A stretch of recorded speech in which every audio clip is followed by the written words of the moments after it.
This edition of Monocle on Saturday was first broadcast on the 26th of April 2025 on Monocle Radio.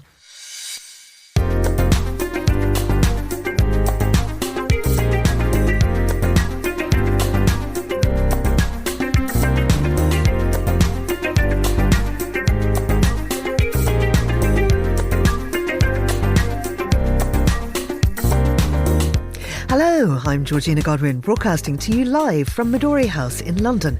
This is Monocle on Saturday. On today's programme, we look through the week's news and culture with the author and screenwriter Yassmin Abdel-Magied. Then, Monocle Radio regular and former Vatican correspondent Juliet Linley joins us from Rome as the funeral for Pope Francis begins.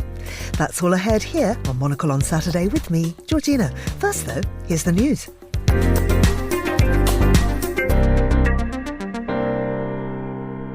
Congo and Rwanda vowed to come up with a draft peace deal by May the 2nd and refrain from providing military support to armed groups.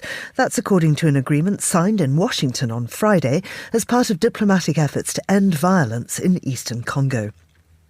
Indian and Pakistani troops exchanged gunfire for a second straight day today as ties plummeted between the two nuclear-armed neighbours after an attack on tourists blamed on Pakistani militants killed 26 people in India's Kashmir region.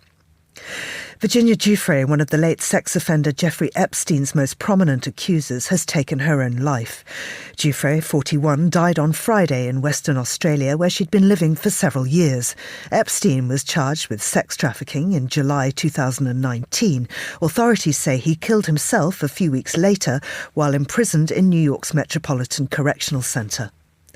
And Singapore has ordered Facebook to block Singaporeans' access to posts made by foreigners ahead of a national election under rules restricting their social media posts. And that's your Monocle Radio News.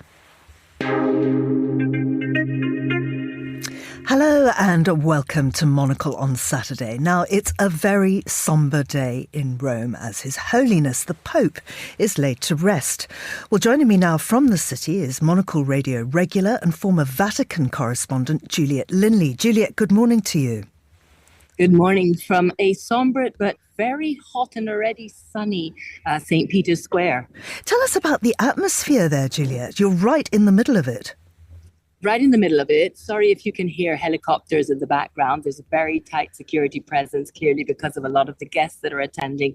But everyone is very respectful. Everyone is gathering here, some saying prayers, some soaking up the atmosphere, some here just because they cannot not come if they happen to be in the city on a day like this. But it's packed with people, and it's very calm, though, I have to say, so far.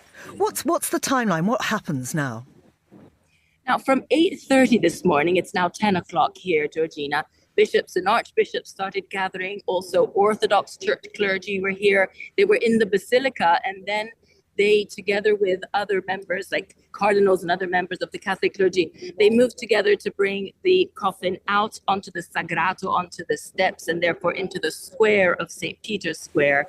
And as of today, the Nomen Dialis begins. As of the end of the funeral, which is within 2 hours, 9 days of official mourning take place, after which, Georgina, the date for the new conclave can take place. They will announce the date, but it cannot take place before the 5th of May. Tell us about people. So we know that there are, hundreds of thousands of people there? Yes, they're estimating around 250,000 just today. There have been hundreds of thousands over the last 3 days filing past Pope Francis's coffin. He was lying in state since Wednesday morning until last night at 8 o'clock inside the basilica. At 8 o'clock last night, the Camerlengo, which would be the cardinal, the Irish-American cardinal, Cardinal Kevin Farrell, he closed the casket at 8, sealed it, put a white silk cloth on the Pope's face. And there was also members of Bergoglio's family present at that moment. And then as of today, the official funeral takes place. Now, as we know, Pope Francis was a very simple person. He wanted to streamline the church. He also decided to streamline his own funeral. So just in November of last year, he made a lot of changes, including, for instance, wanting to have a very simple casket with just one type of wood instead of 3 types of wood, and wanting Georgina to be buried not at the Vatican, like previous popes have been, but across the city at the main basilica of Santa Maria Maggiore. It's one of Rome's 4 main basilicas, and he opted to be buried there. It was his favorite basilica before every international trip, and upon his return from every international trip, and he made hundreds of those, he would always go there and pray to the Virgin Mary. Now, we can hear quite a lot of background noise. As you say, there are a lot of dignitaries there. Who are we expecting? Well, definitely, there are 50 heads of state. There are 170 delegations. You've got President Trump and his wife Melania, Macron. You've got Lula from Brazil, Javier Milei. He's an Argentinian, just as the Pope was. But also, interestingly, migrants, homeless and poor, specifically coming back to what we were saying about how Pope Francis was. He was very much the Pope of the poor, and he specifically said he wanted them to also be in attendance.